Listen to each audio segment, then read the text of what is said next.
The echo. Little George as yet did not know what an echo was. One day, when he was in the fields, he began to call out, "Oh ho!" Immediately from a nearby woods, a voice repeated, "Oh ho!" Hearing this, little George asked in surprise, "Who are you?" And the voice again, "Who are you?" He cried out again, "You are an egghead." Egghead, re-echoed the voice from the woods. तो देखिए यहाँ पे यह जो कहानी है एको के बारे में है। लिटिल जियॉर्ज है हमारे इस कहानी के किरदार। तो यहाँ पे देखिए इनका जो नाम है वो जियॉर्ज है, लेकिन लिटिल जियॉर्ज इसलिए कहा जा रहा है क्योंकि ये एक छोटे से बच्चे हैं, प्यारे से अच्छे बच्चे हैं जो थोड़े से नाराज़ हो जाते हैं, लेकिन बच्चे बड़े अच्छे हैं।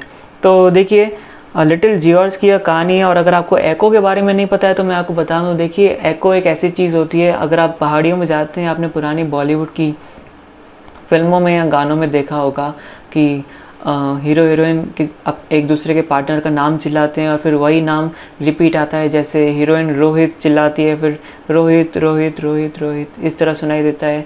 या फिर हीरो चिल्लाता है संजना, फिर संजना संजना संजना संजना, इस तरह से वॉइस रिपीट आती है। दो पहाड़ियों के बीच में से ऐसी आवाज़ जनरली सुनाई देती है। हिल स्टेशंस वगैरह पे यह काफ़ी देखने मिलता है। तो यह जो आवाज़ वापस आ रही है, इसे हिंदी में प्रतिध्वनि कहते हैं और इसे इंग्लिश में एको कहा जाता है।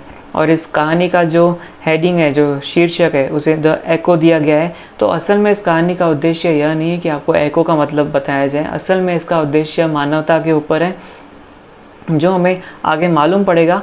तो बने रहिए हमारे साथ। देखिए little George as yet did not know what an echo was. तो जो लिटिल जियॉर्ज है उसे यह नहीं पता था कि एको क्या होता है, क्या होती है प्रतिध्वनि, यह हमारे जियॉर्ज बच्चा को नहीं पता था। One day when he was in the fields he began to call out, oh ho. एक दिन जब वह फील्ड में था, मतलब यूँ समझ लीजिए कोई हिल स्टेशन पे था, कोई किसी पहाड़ के किसी रास्ते पे, तो उसने जम से बस चिल्लाया, ओह हो करके चिल्लाया। Immediately from a nearby woods a voice repeated. तो जो हिल स्टेशन का दूसरी तरफ का ओर था, तो वहाँ से इमीडिएटली मतलब तभी के तभी एक आवाज़ रिपीट होती है, बिल्कुल वैसी होती है जैसे उसने कहा था। तो अपने जियॉर्ज ने कहा था ओह हो, तो वो आवाज़ भी बिल्कुल वैसी होती है, ओह हो।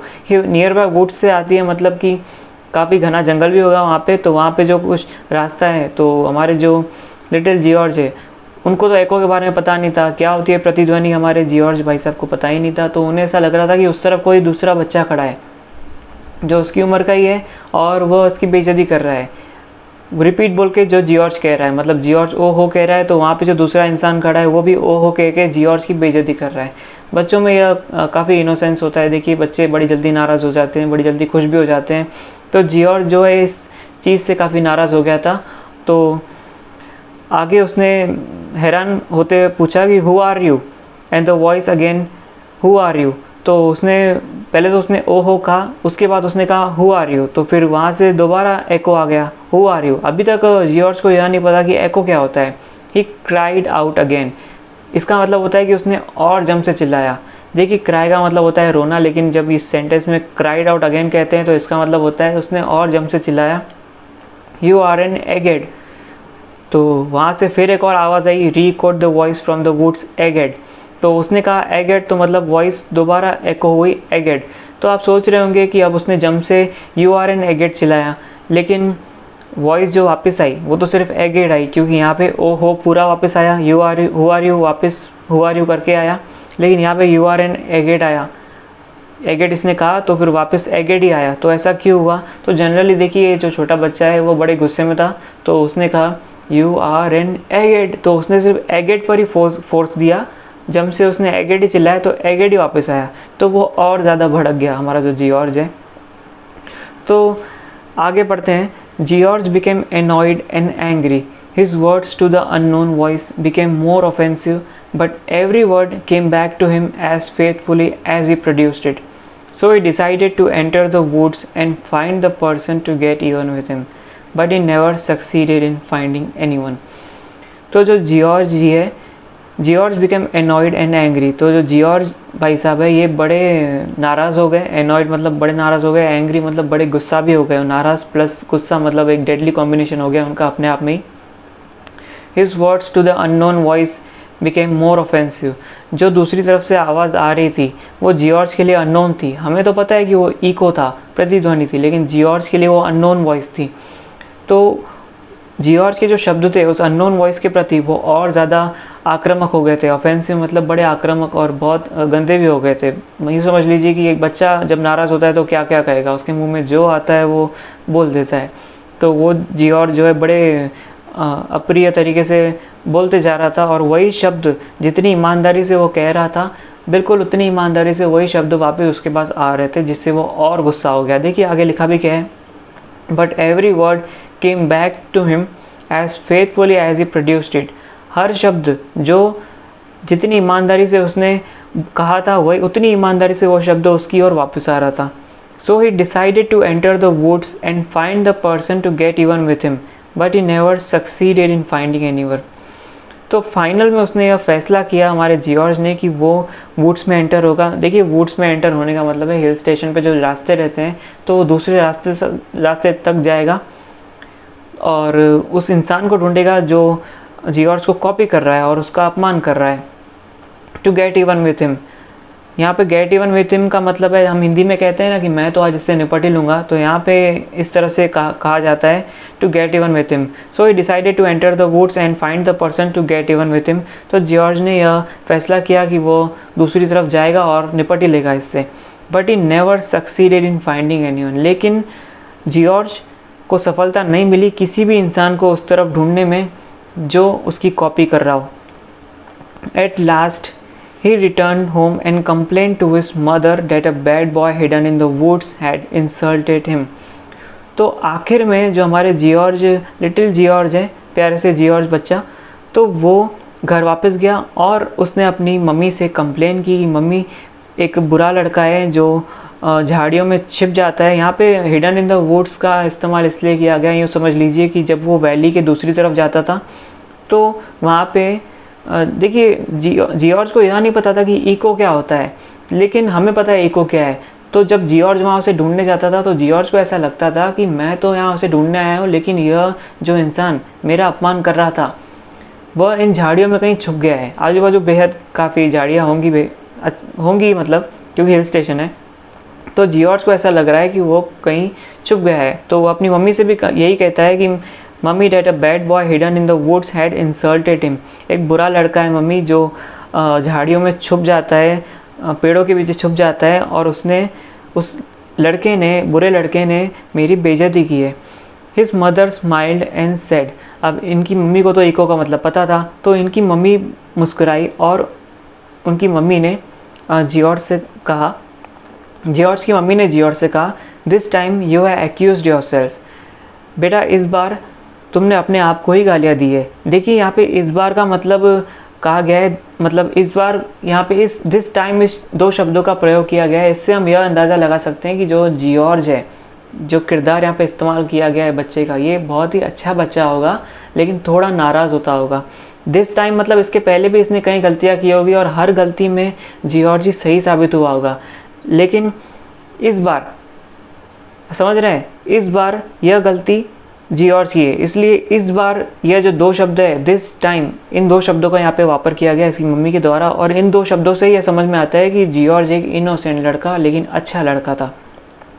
तो देखिए his mother smiled and said. तो उसकी मम्मी ने कहा मुस्कुराते हुए, this time you have accused yourself. इस बार तो बेटा तुमने अपने आप को ही दुख पहुँचाया है. एक्यूज का मतलब ये समझ लीजिए उसने दुख पहुँचाया. Because all you heard was the echo of your own words. क्योंकि जो कुछ भी बेटा तुमने सुना वो तो बस तुम्हारे शब्दों का एको था. अब यहाँ पे देखिए जॉर्ज की मम्मी ने किस तरह एको का मतलब समझाया यह यहाँ पे मेंशन नहीं किया गया है, क्योंकि कहानी का उद्देश्य यह नहीं है कि आपको एको का मतलब बताया जाए. कहानी का उद्देश्य कुछ और ही है, वो आपको आगे मालूम पड़ेगा. लेकिन यहाँ पर हमें यह समझ जाना चाहिए इस कहानी के हिसाब से कि इसकी माँ ने एको का मतलब यहाँ पे समझा दिया. एक ही लाइन में यह पूरा स्पष्ट कर दिया गया है, लेकिन यहाँ पे यह डिस्क्राइब नहीं किया गया है कि एको का मतलब किस तरह से समझाया गया, क्योंकि वह हमारी कहानी का उद्देश्य ही नहीं है. तो देखिए this time you have accused yourself because all you heard was the echo of your own words. क्योंकि जो कुछ भी तुमने सुना वो तुम्हारे अपने ही शब्दों का एको था, अपने शब्दों की तुम्हारी वो प्रतिध्वनि थी. तो यहाँ पे एज एन ऑडियंस मुझे और आपको यह समझ जाना चाहिए कि इनकी जो माता है, इनकी जो मम्मी है जॉर्ज की, इन्होंने अच्छे तरीके से जॉर्ज को एको का मतलब समझा दिया। अब इसके आगे यह बताया गया है कि इस कहानी का मेन उद्देश्य क्या है, ऑथर असल में हमसे, मुझसे या आपसे क्या कहना चाहते हैं, या हर उस इंसान से क्या कहना चाहते हैं जो यह कहानी पढ़ रहा है। देखिए, सुनिए ध्यान से, यही मेन है असल में कहानी का। If you had used nice words the same would have come back to you. अगर बेटा, अगर तुमने अच्छे शब्दों का इस्तेमाल किया होता तो वही अच्छे शब्द तुम्हारे पास वापस आते। Such happens in life. ज़िंदगी में भी यही होता है। The conduct of others towards us is usually only the echo of our conducts towards them. तो पूरी कहानी का जो यह उद्देश्य है वो इन्हीं ये दो मतलब लाइनों में, जो ने एक लाइन बन के यहाँ पे दिखाया गया है, उन्हीं में है। तो देखिए यहाँ पे क्या कहा गया है, सच हैपन्स इन लाइफ। ज़िंदगी में भी यही होता है बेटा। The conduct of others towards अस, जो दूसरों का असल में आचरण होता है हमारे प्रति, दूसरों का जो भाव विचार होते हैं हमारे प्रति, वो जनरली एको होते हैं, वो जनरली इज़ यूजुअली प्रतिध्वनि होती है। Only the echo of our conducts towards them. वो जनरली एको होता है, जो दूसरों का हमारे प्रति आचरण है वो जनरली एक प्रतिध्वनि होती है हमारा उनके प्रति आचरण कैसा है उसकी। मतलब अगर हमको एक बार इसको और सिंप्लीफाइड तरीके से समझाऊं तो जिस तरह हिल स्टेशन पे खड़े होकर हम कुछ कहते हैं और वही शब्द हमारे पास वापस आते हैं, तो बिल्कुल उसी तरह यहाँ पे दूसरों का हमारे प्रति क्या आचरण है यह इससे तय होगा कि हमारा उनके प्रति क्या आचरण है। बस यही इस कहानी का मेन उद्देश्य था। तो देखिए, if we are courteous with others they will be courteous with us. तो अगर हम दूसरों के प्रति विनम्र हैं तो वे भी हमारे प्रति विनम्र होंगे। इसको आप एक उदाहरण, एक प्रैक्टिकल ज़िंदगी में उदाहरण के हिसाब से आप आजमा सकते हैं।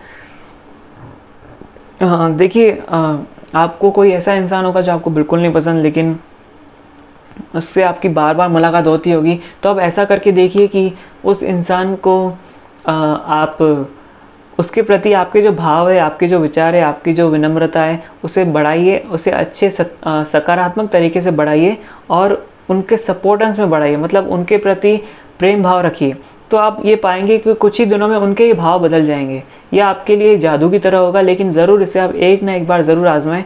आपको समझेगा कि रिश्तों को किस तरह से निभाया जाता है, और असल में आपको यह समझेगा कि आगे वाले का स्वभाव असल में हमारी वजह से ही ऐसा है। हम जनरली आगे वाले को दोष देते रहते हैं कि यह ऐसा है, यह ऐसा है, इसने मेरे साथ ऐसा किया, इसने मेरे साथ ऐसा किया, लेकिन फाइनली आपको यह समझ में आएगा कि उसने अगर आपके साथ कुछ ऐसा किया तो असल में आप ही के अंदर कोई ना कोई कमी थी। आपने उसके प्रति जैसे भाव रखे बिल्कुल वैसे ही भाव उसने आपके प्रति रखे, और आपका असल में काम खराब हो गया और आपका यूँ समझ लीजिए कि रिश्ता टूट गया। तो चलिए आगे पढ़ते हैं। If we are courteous with others they will be courteous with us. अगर हम दूसरों के प्रति विनम्र हैं तो वे भी हमारे प्रति विनम्र रहेंगे। But if we are rude, rough and slip short we can expect nothing better. लेकिन अगर हम रूड रहेंगे, बुरे रहेंगे, रफ रहेंगे एकदम उनके साथ, या फिर स्लिप शॉर्ट रहेंगे, जैसे स्लिप शॉर्ट का मतलब है असावधानी पूर्ण, हम कोई सावधानी नहीं बरतेंगे, कोई उनके हाव भाव की, उनकी जो सबके अपने ईगोस रहते हैं उनको सेटिस्फाई नहीं करेंगे, तो कोई हमारे ईगो को भी सेटिस्फाई नहीं करने वाला। यह समझना बड़ा ज़रूरी हो जाता है। और हम जनरली कहते हैं ये तो घमंडी है, ये तो घमंडी है। हम उनके कभी ईगो को सेटिस्फाई करने की कोशिश नहीं करते। सेटिस्फाई करने का मतलब उनको मान सम्मान देना, जो भी है वो आज जो भी है इनके पास्ट एक्सपीरियंसेस की वजह से है। हम असल में किसी के पास्ट अनुभव, पास्ट एक्सपीरियंसेस को बदलने की ताकत नहीं रखते हैं, और अगर हम किसी के पुराने अनुभव को नहीं बदल सकते तो हमें कोई हक भी नहीं है उस इंसान को उसकी जज करने का, उसकी इस संभावना के प्रति। तो यही इस कहानी का उद्देश्य है। We can expect nothing better but if we are rude, rough and slip short we can expect nothing better. लेकिन अगर हम किसी के साथ अच्छे नहीं हैं, बुरे हैं, तो हम उनसे और कुछ ज़्यादा उम्मीद भी नहीं रख सकते हैं, क्योंकि वो भी हमारे साथ बुरे ही रहने वाले हैं। तो यही इस कहानी का उद्देश्य था। आप इसको ज़रूर अपनी प्रैक्टिकल लाइफ में अपना सकते हैं। और अगर आपको इसके प्रति कोई एग्जाम्पल्स होना तो ज़रूर नीचे कमेंट्स कीजिए। मैं आपको 5 से 6 अच्छे खासे एग्जाम्पल्स दे सकता हूँ किस तरह से आप रिश्तों में सुधार कर सकते हैं, या फिर किस तरह से आप इसको असल प्रैक्टिकल ज़िंदगी में ला सकते हैं। अगर आपको ज़रूरत महसूस होती है तो ज़रूर नीचे कमेंट कीजिए, मैं ज़रूर एक सेपरेट वीडियो बना लूँगा। तो चलिए हम इस कहानी, वैसे कहानी बड़ी छोटी है लेकिन कितनी प्यारी सी कहानी, आप देख सकते हैं यहाँ से शुरू हुई थी और यहाँ पे बस ख़त्म हो भी रही है। तो जो फाइनल जो 4 लाइन लिखे गए हैं लास्ट में वो पढ़ लेते हैं। Deeds of kindness, words of comfort like the magic of a wand changes this dreary world of ours into the heaven beyond. बड़े ही अच्छे तरीके से यहाँ पे कम शब्दों में बहुत ही बड़ी जानकारी दी गई है। डीड्स ऑफ काइंडनेस, दयालुता से भरे कर्म। दयालुता मतलब आपको अंदर से दयालु बनना है। अगर आप कोई कर्म कर रहे हैं तो अगर आपके भाव अच्छे नहीं हैं, आप जजमेंट, घमंड, अपमानजनक तरीके से अगर दयालु बनते हैं तो उसका असल में ना आपको कोई फ़ायदा मिलने वाला है और देखा जाए तो इसका आपको नुकसान ही होगा। तो पूरे दयालु भाव के साथ कर्म करें। और वर्ड्स ऑफ कंफर्ट, हमेशा अपने जो ज़बान है उससे अच्छे शब्द निकालें। अगर आपको बुरा कहने का मन कर रहा है तो कहे ना, बिल्कुल ना कहें। अगर आप मन में कह लेते हैं ठीक है, मन को कंट्रोल करना इतना आसान भी नहीं होता, लेकिन ज़बान पे कंट्रोल करना आपके हाथ में है। आप जो कहेंगे बिल्कुल वैसा ही होगा। जनरली हम देखते हैं जो बड़े बड़े लोग हैं, जो सफल लोग हैं, उनके मुंह से कभी भी ख़राब शब्द नहीं निकलते। और गांधी जी का भी एक बड़ा अच्छा एक वाक्य कहा गया है, बुरा मत बोलो सुनो और देखो। तो इसमें जो बुरा मत बोलो है यह सबसे ज़्यादा इम्पॉर्टेंट है जितना मुझे लगता है, क्योंकि हमारे शब्द यूँ समझ लीजिए कि ऊपर वाला परखता है, हम जिस तरह के शब्द बोलेंगे उस तरह की दुनिया हमारे सामने प्रकट होगी। तो डीड्स ऑफ काइंडनेस, दयालुता से भरे कर्म, और वर्ड्स ऑफ कंफर्ट, अच्छे अच्छे शब्दों जिससे कंफर्ट का यहाँ पे इस्तेमाल इसलिए किया गया है क्योंकि हमें ऐसे शब्द कहने हैं जिससे आगे वाले को कंफर्ट मिले। तो यहाँ पे होगा क्या कि अगर हम ऐसे शब्दों का वापर करेंगे जिससे आगे वाले को कंफर्ट मतलब सुख मिले, तो आगे वाला भी ऐसे ही शब्द वापरेगा जिससे हमको सुख मिले। इससे एक बॉन्डिंग बनेगी, रिश्ता बनेगा और ज़िंदगी अच्छे तरीके से चलेगी। तो deeds of kindness, words of comfort like the magic of a wand changes this dreary world of ours into the heaven beyond. Dreary का मतलब होता है सुनसान। जनरली जिन लोगों की ज़िंदगी एकदम सुनसान सन्नाटा टाइप होगी, दुखी हाल होंगे, वो उनके शब्दों पे आप ध्यान दीजिएगा, वो हमेशा बुरा बुरा ही कहेंगे और उनके इस बुरा बुरा कहने की वजह से ही ऊपर वाला उन्हें बुरी बुरी ज़िंदगी, सुनसान टाइप ज़िंदगी दे देगा। आप जितने एक्साइटिंग शब्द कहेंगे ना, आपकी ज़िंदगी उतनी एक्साइटिंग होगी।